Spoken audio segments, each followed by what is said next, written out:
এক ভাই প্রশ্ন করেছেন, আইয়ুব আলাইহিস সালামকে আল্লাহ তাআলা যে পরীক্ষা করেছিলেন কার কথায়? কোন মুফাসসির বলেন শয়তানের কথায়, কোন মুফাসসির বলেন ফেরেশতাদের কথায়। সঠিক উত্তর কোনটি?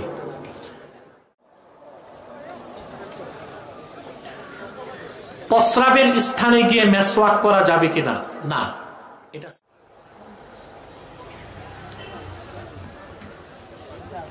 মৃত মোরগের ভিতর থেকে ডিম বের করে খাওয়া জায়েজ আছে কিনা? মোরগ কি ডিম দেয়? সবকিছু আল্লাহর হুকুমে হয় কিনা? যদি বলেন আল্লাহর হুকুমে হয়, তাহলে চোর কি চুরি করে আল্লাহর হুকুমে?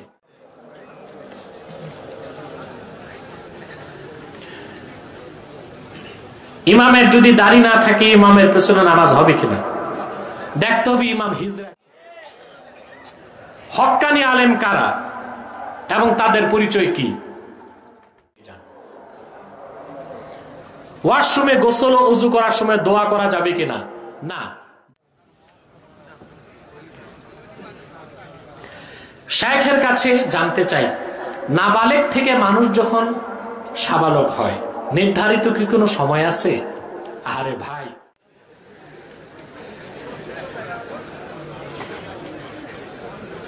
বিকাশে টাকা লেনদেনের সময় যে টাকা খরচের জন্য দেই, বিদেশ থেকে পাঠানো রেমিটেন্স সরকার 2% বোনাস হিসেবে দেয়, সেটি অনেকে সরকারের উপহার হিসেবে নেয় না, এটা সুদ। তেলাওয়াতের সময় কারো সাথে পড়া যাবে কিনা? হ্যাঁ। এক ভাই প্রশ্ন করেছেন, মহানবী হযরত মুহাম্মদ সাল্লাল্লাহু আলাইহি সাল্লাম একটি দিন আমাদেরকে দিয়েছেন, তাহলে 4 মাযহাবের উৎপত্তি হলো কিভাবে?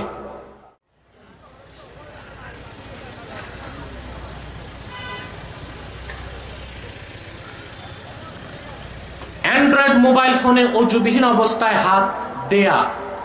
হাত দ্বারা কোরআন তেলাওয়াত করা যাবে কিনা?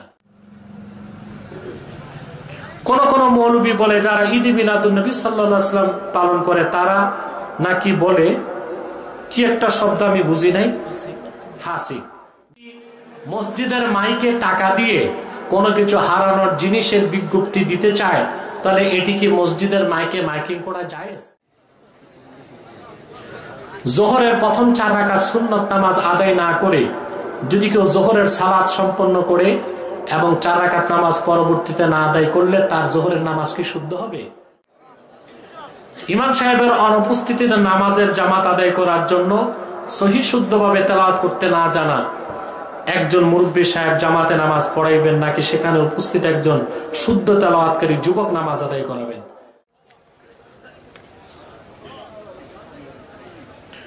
মহিলারা প্রায় দেখা যায় চুলে কালার করে থাকেন, এ বিষয়ে ইসলাম কতটুকু সমর্থন করে নাকি করে না, বিস্তারিত বললে খুশি হব। ওয়াশরুমের মধ্যে অনেককেই দেখা যায় নামাজের ওযু করে, কিন্তু আমরা জানি ওয়াশরুম পবিত্র জায়গা নয়, তাহলে কি ওয়াশরুমে ওযু করলে নামাজ হয় না? জানতে চাই, কেউ কোনো এক ওয়াক্তের নামাজ কাজা রেখে পরবর্তী ওয়াক্তের নামাজ কি তিনি জামাতে পড়াইতে পারবে? লিখিত উত্তর দিব ইনশাআল্লাহ। ঈমান চলে গেলে কিভাবে নবায়ন করতে হবে? সুন্দর প্রশ্ন। কোন সুদখোরের ঘরে একজন শ্রমিক কাজ করা ও খাওয়া ইসলামের দৃষ্টিতে হালাল নাকি হারাম? কোন ব্যক্তি প্রতিষ্ঠানের জন্য সুদ নিলে ওই প্রতিষ্ঠানের কাজ করে কোন শ্রমিক উপার্জন করা জায়েজ কিনা? ওটি শ্রমিকের বাড়ি থেকে উপহার স্বরূপ আসবাবপত্র দেওয়া কতটুকু যুক্তিসঙ্গত? এই ব্যাপারে কোরআন হাদিসের ভাষ্য কি? হিজাব পড়লে মুখমণ্ডল দৃশ্যমান হয় অথচ আমরা পর্দা বলতে সমস্ত শরীর ঢাকা বুঝি, তাহলে কি সহি পর্দার জন্য হিজাব পরিত্যাগ করা উচিত? এক ভাই প্রশ্ন করেছেন, আইয়ুব আলাইহিস সালামকে আল্লাহ তাআলা যে পরীক্ষা করেছিলেন কার কথায়? কোন মুফাসসির বলেন শয়তানের কথায়, কোন মুফাসসির বলেন ফেরেশতাদের কথায়। সঠিক উত্তর কোনটি? বিভিন্ন তাফসিরে কিছু ইসরায়েলি রাওয়ায়াত এসেছে, ইসরায়েলি রাওয়ায়াতগুলো গ্রহণযোগ্য নয়, তারাই এই রাওয়ায়াত করেছেন যে শয়তানের কথায়। এটা নির্ভরযোগ্য মত নয়। মূলত আল্লাহ তাআলা নবীগণের পরীক্ষা করেছেন, পরীক্ষায় উত্তীর্ণ করেছেন পৃথিবীর মানুষকে তাদেরকে দৃষ্টান্ত হিসেবে দেখানোর জন্য যে ঈমানের পরীক্ষায় কিভাবে উত্তীর্ণ হতে হয়। এটা হচ্ছে আসল কথা। কথা বুঝতে পেরেছেন?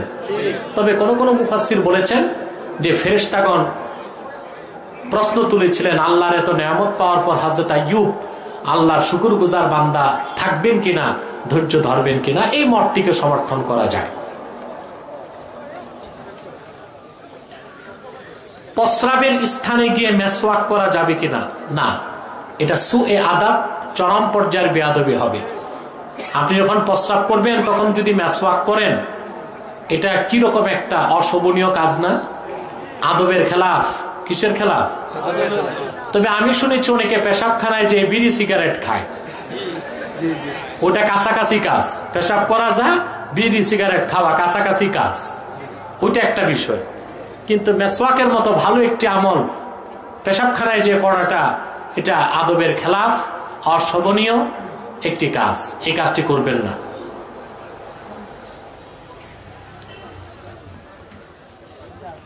মৃত মোরগের ভিতর থেকে ডিম বের করে খাওয়া জায়েজ আছে কিনা? মোরগ কি ডিম দেয়? পাগল কোথাকার, প্রশ্ন করছে।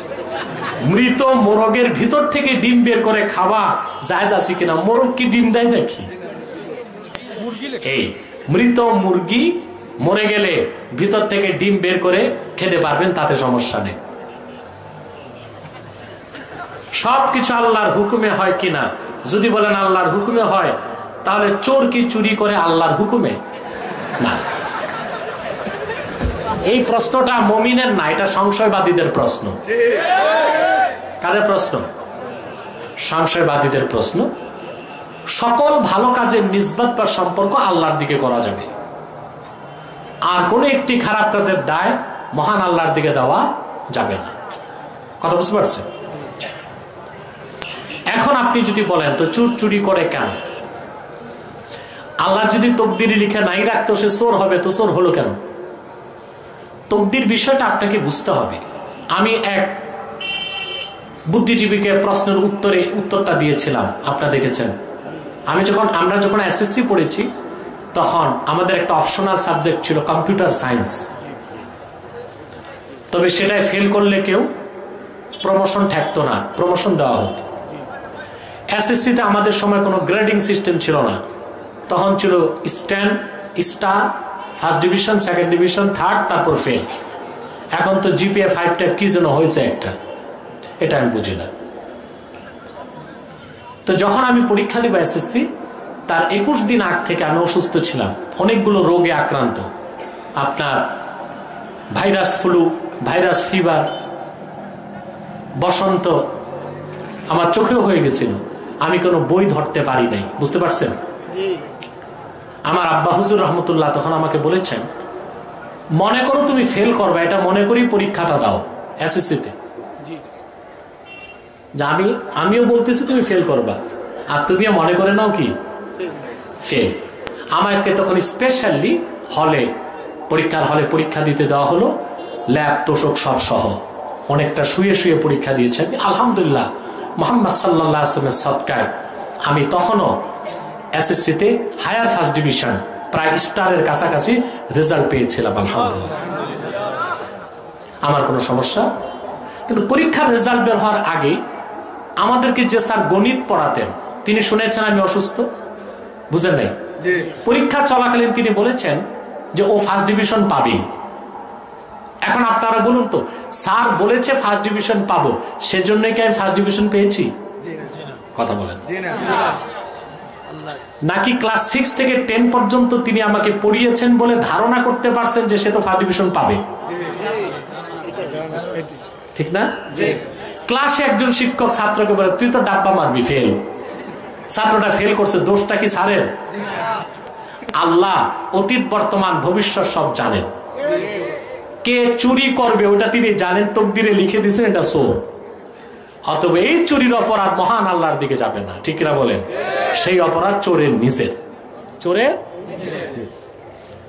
দ্বিতীয় কথা, কাজ দুই প্রকার, একটা উমুরে ইখতিয়ার আর একটা উমুরে গায়র ইখতিয়ার।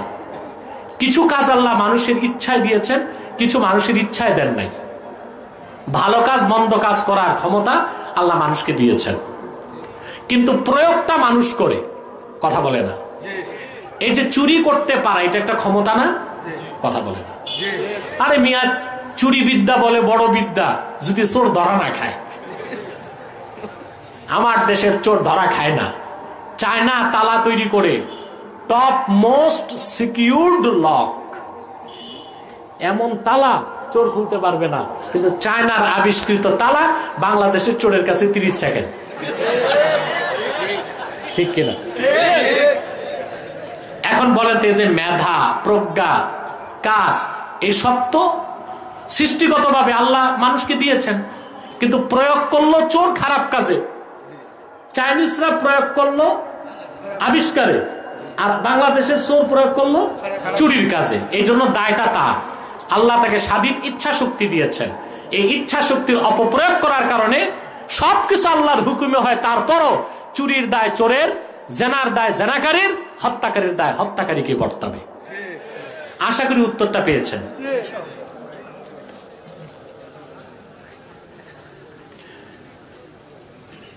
ইমামের যদি দাড়ি না থাকে, ইমামের পেছনে নামাজ হবে কিনা দেখতে হবে। ইমাম হিজরা কিনা, যদি হিজরা হয় তার পিছনে নামাজ হবে না। আর যদি দেখা যায় যে না, ওনার বয়স হয়েছে, দাড়ি বের হয় না, এটারে বাংলায় বলে মাখুন্ডা, আছে না কিছু, কিন্তু তিনি পুরুষ, তাহলে তার পিছনে নামাজ হবে। আর যদি দেখা যায় না, তার দাড়ি বের হয়েছে, তিনি দাড়ি চেষে ফেলে দিচ্ছেন, তা তিনি বড় দরজার ফাসেক, তার পিছনে নামাজ পড়া জায়েজ হবে না। হক্কানি আলেম কারা এবং তাদের পরিচয় কি? আরে ভাই, কোনটা গোলাপ ফুল আর কোনটা গেন্দা ফুল তা তো দেখলেই বোঝা যায়। এটা কি বুঝাই দিতে হবে? কথা বলেন। গোলাপ ফুল দেখলে বোঝা যায়, গেন্দা ফুল দেখলে বোঝা যায়, ঠিক কিনা? আবার পুকুরে কিছু জঙ্গলি ফুল হয়, তাও তো দেখলে বোঝা যায়। তাকে পরিচয় করাই দিতে হবে? আপনি নিজে পরিচয় খুঁজে নেন, সব বুঝেন, ভালোটা আর খারাপটা বুঝেন না। বিয়ে করতে গেলে বউ দেখে চিনে নিয়ে আসে ভালোটা, মাছ কিনতে গেলে ভালো করে টিপে টাপে দেখে পচা না ভালো, ঘি কেনার সময় আঙ্গুলে নেয়, হাতে ঘষে নাকে লাগায় ঘি খাঁটি কিনা। শুধু কোনটা ঠিক কোনটা বেঠিক, কোন আলেম ঠিক কে ঠিক না, এটা দেখার সময় আপনারা কুম্ভকর্ণ হয়ে যান। ওয়াশরুমে গোসল ও উজু করার সময় দোয়া করা যাবে কিনা? না, দোয়াটা অন্তরে পড়বেন, মুখে পড়বেন না, মাকরু হবে। আপনাদের কি পয়সার অভাব যে কাগজ পান না, পোস্টার হ্যান্ডবিল ছিঁড়ে ছিঁড়ে প্রশ্ন লিখেন?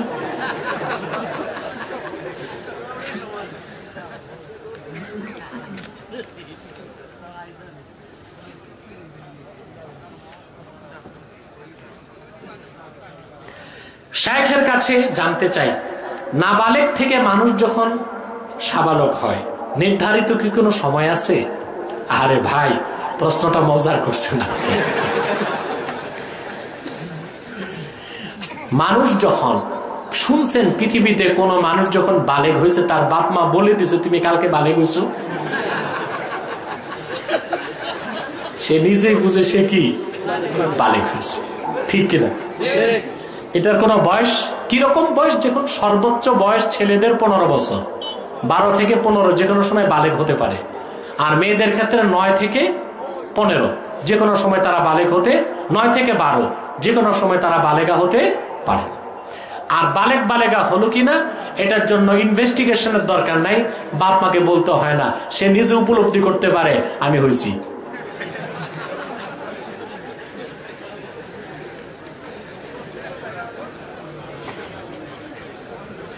বিকাশে টাকা লেনদেনের সময় যে টাকা খরচের জন্য দেই, সে টাকা কি সুদের আওতায় পড়ে? না, আমি যতটুকু বুঝি সুদে পড়ে না, এটা সার্ভিস চার্জ। আপনার কি বলেন? আপনার টাকাটা পৌঁছে দিচ্ছে, সে একটা চার্জ নিচ্ছে, এটা সুদের আওতায় পড়ে না। বিদেশ থেকে পাঠানো রেমিটেন্স সরকার 2% বোনাস হিসেবে দেয়, সেটি অনেকে সরকারের উপহার হিসেবে নেয়, না এটা সুদ। কিন্তু প্রণোদনা যেটা, ওটা ভিন্ন জিনিস। কিন্তু বিদেশ থেকে যে রেমিটেন্স আসলো, সরকার ওই টাকাটা ব্যাংকে রাখলো, সরকার টাকাটা ইনভেস্ট করলো, আপনাকে 2% দিল, ওইটা সুদের আওতায় পড়বে। সে টাকাটা আপনি নিবেন, কিন্তু নিজে খরচ করবেন না, গরিব মিসকিনকে দিয়ে দিবেন সওয়াবের আশা ছাড়া।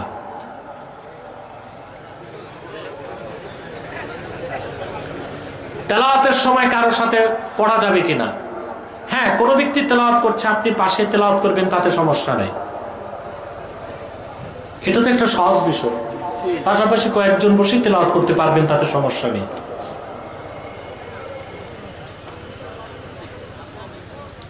এক ভাই প্রশ্ন করেছেন, মহানবী হযরত মুহাম্মদ সাল্লাল্লাহু আলাইহি সাল্লাম একটি দিন আমাদেরকে দিয়েছেন, তাহলে 4 মাযহাবের উৎপত্তি হলো কিভাবে? সুন্দর প্রশ্ন করেছেন ভাই। আপনার মনে মাযহাব বুঝতে কষ্ট হচ্ছে।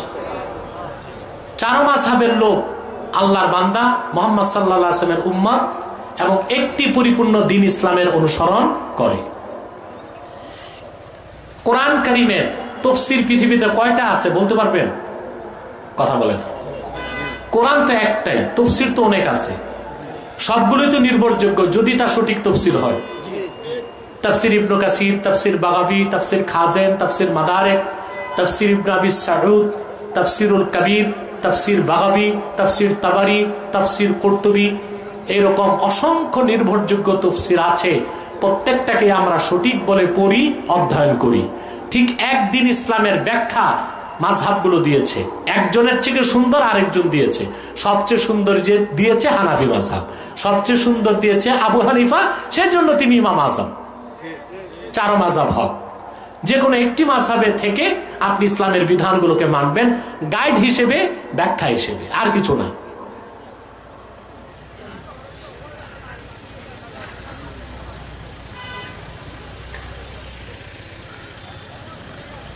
অ্যান্ড্রয়েড মোবাইল ফোনে ওযুবিহীন অবস্থায় হাত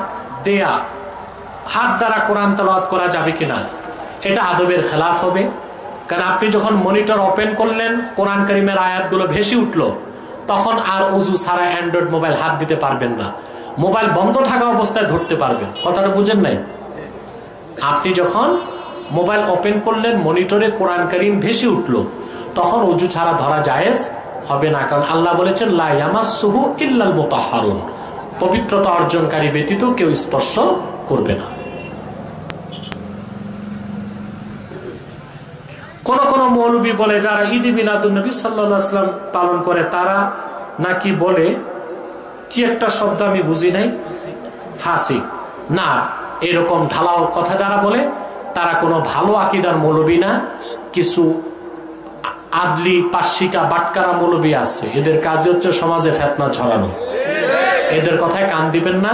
বর্তমান আরব সরকার 3 বছর যাবত আরবে রাষ্ট্রীয়ভাবে ঈদে মিলাদুন নবী সাল্লাল্লাহু আলাইহি ওয়াসাল্লাম মাহফিল পালন করতেছে।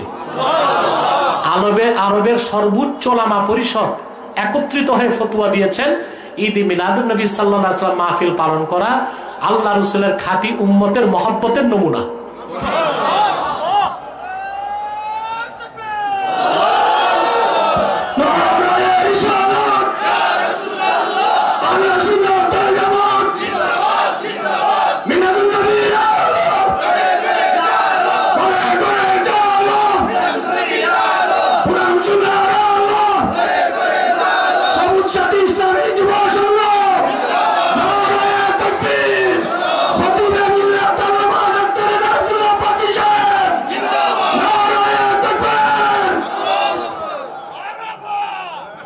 কেউ যদি মসজিদের মাইকে টাকা দিয়ে কোনো কিছু হারানোর জিনিসের বিজ্ঞপ্তি দিতে চায়, তাহলে এটি কি মসজিদের মাইকে মাইকিং করা জায়েজ? দেখুন, এই ক্ষেত্রে ফতোয়া হচ্ছে, মসজিদের মাইক যদি মসজিদের জন্য ওয়াকফ হয়, বুঝলেন, তো এটা শরীয়তের পরিভাষার নাম মালে মাওকুফা, মসজিদের জন্য ওয়াকফকৃত।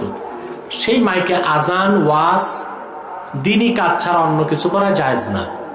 হারানো বিজ্ঞপ্তি বা এগুলো যদি করে, সেটা আসলে দুঃখজনক হলেও সত্য, জায়েজে পড়বে না। আর মাইক দেওয়ার সময় যদি ওয়াকেফ, যিনি ওয়াকফ করেন, তিনি যদি নিয়ত করেন আজান হবে, পাশাপাশি এলাকার সামাজিক কাজ হবে, তাইলে জায়েজ হবে। বুঝতে পারছেন?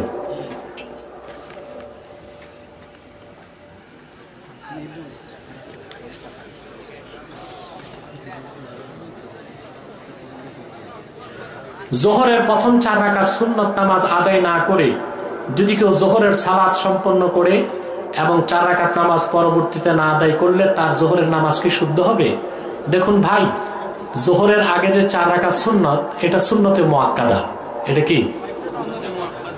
যদি আপনি আগে পড়তে না পারেন, জোহর ফরজ পড়ে 2 রাকাত সুন্নত মুআক্কাদা পড়ে এই 4 রাকাত পড়ে নেবেন। যদি এই 4 রাকাত আপনি না পড়েন এতে জোহরের সমস্যা হবে না, ফরজ আদায় হয়ে যাবে।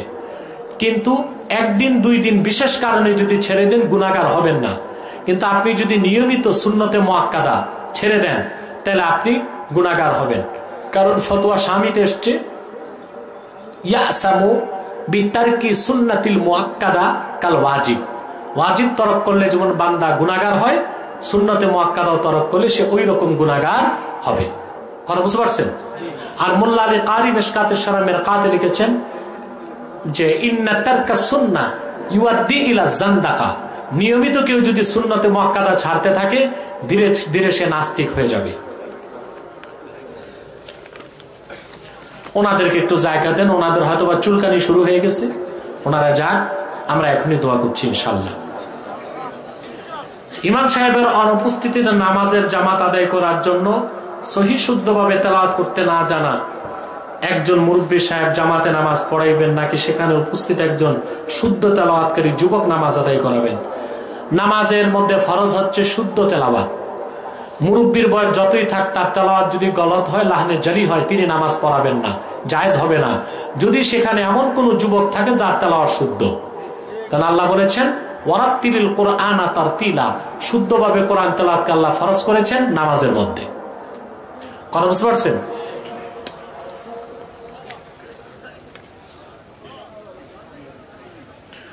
মহিলারা প্রায় দেখা যায় চুলে কালার করে থাকেন, এ বিষয়ে ইসলাম কতটুকু সমর্থন করে নাকি করে না, বিস্তারিত বললে খুশি হব। হ্যাঁ, এখানে শর্ত আছে। যদি যুবতী মেয়ে আর যুবক তাদের চুল যদি পেকে যায়, পুরুষের দাড়ি পেকে যায় যৌবনকালী, তাহলে তারা কালো খেজাব ব্যবহার করতে পারবে, গুনাহ হবে না। কিন্তু বুড়া আর বুড়ি পরিণত বয়সে যদি চুল পাকে আর কালো খেজাব লাগায়, এটা গারার, এটা ধোকা, এজন্য এটা মাকরুহ তাহরিমা। এছাড়া কালো ছাড়া যুবক হোক, যুবতী হোক, বুড়া হোক, বুড়ি হোক, যে কোনো ধরনের খেজাব ব্যবহার করতে পারবে, চুলেও দাড়িতেও। কথা বুঝতে পারছেন?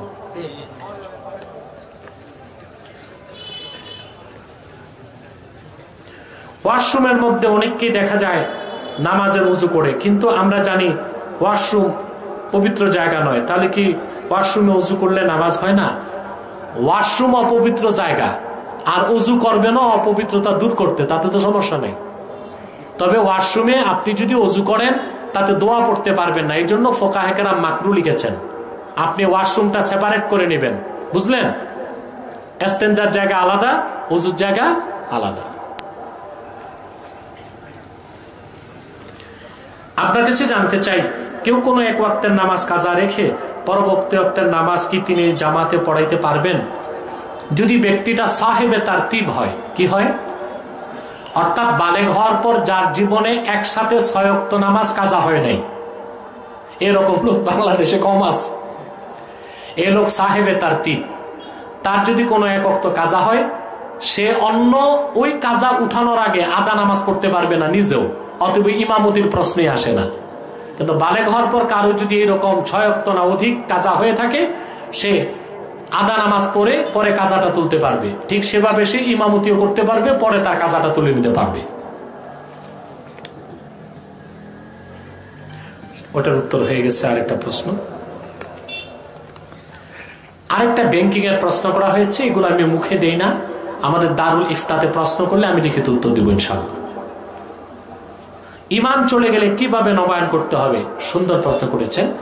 আপনি যদি ইমান চলে যায় কুফরির কারণে, আপনি কলেমা শাহাদত পড়বেন, ইস্তেগফার পড়বেন, আর যে কুফর হয়েছে সেটার জন্য আল্লাহর কাছে অনুশোচনা করবেন, আল্লাহ আপনাকে মাফ করে দিবেন।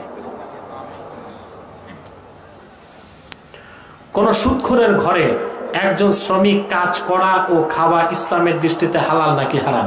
বেটা মজদুর এমনি না খেয়ে মরে, আবার তুমি বলবা সুদখোর ঘুষখোর বাঁচতে, তো এমনি মরে যাবে। শ্রমিক যাবে সুদখোরের বাড়িতে কাজের বিনিময়ে খেতে, এতে শ্রমিকের কোনো সমস্যা নাই।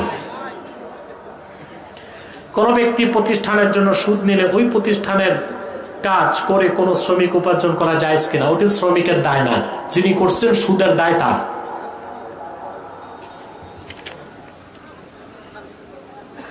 বিয়ের সময় মেয়ের বাড়ি থেকে উপহার স্বরূপ আসবাবপত্র দেওয়া কতটুকু যুক্তিসঙ্গত, এই ব্যাপারে কোরআন হাদিসের ভাষ্য কি? মেয়ের পক্ষ থেকে মেয়ের বাপ যদি পুরা বাড়িঘর লিখে দিয়ে দেয় ছেলেরে, জায়েজ আছে। কিন্তু ছেলের পক্ষ থেকে ডিমান্ড করে, দাবি করে মেয়ের পক্ষ থেকে কিছু নেওয়া হারাম, যৌতুক না জায়েজ। কথা বুঝতে পেরেছেন?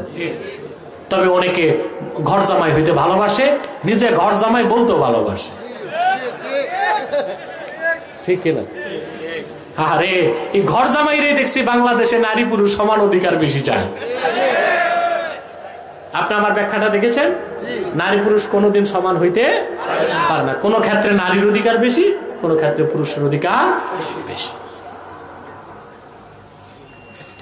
হিজাব পড়লে মুখমণ্ডল দৃশ্যমান হয়, অথচ আমরা পর্দা বলতে সমস্ত শরীর ঢাকা বুঝি। তাহলে কি সহি পর্দার জন্য হিজাব পরিত্যাগ করা উচিত? জি না, আপনাকে মুখটাও ঢাকতে হবে। একটা হচ্ছে সাতার, আর একটা হচ্ছে আওরাত, বুঝলেন? আপনি যখন বাড়িতে থাকবেন তখন আপনার সতর ঢাকলেই হবে, মুখ খোলা থাকবে, হাত খোলা থাকবে, পা খোলা থাকবে, সমস্যা নেই। কিন্তু আপনি যখন বাইরে যাবেন, আজানিব আজনবী, বাইরে পরপুরুষের সামনে যাবেন, তখন আপনার আওরাত, পুরা শরীরটাই আপনার আওরাত, মুখটাও ঢাকতে হবে। কথা বুঝতে পারছেন? দোয়া হয়ে যাক, আর পারতেছি।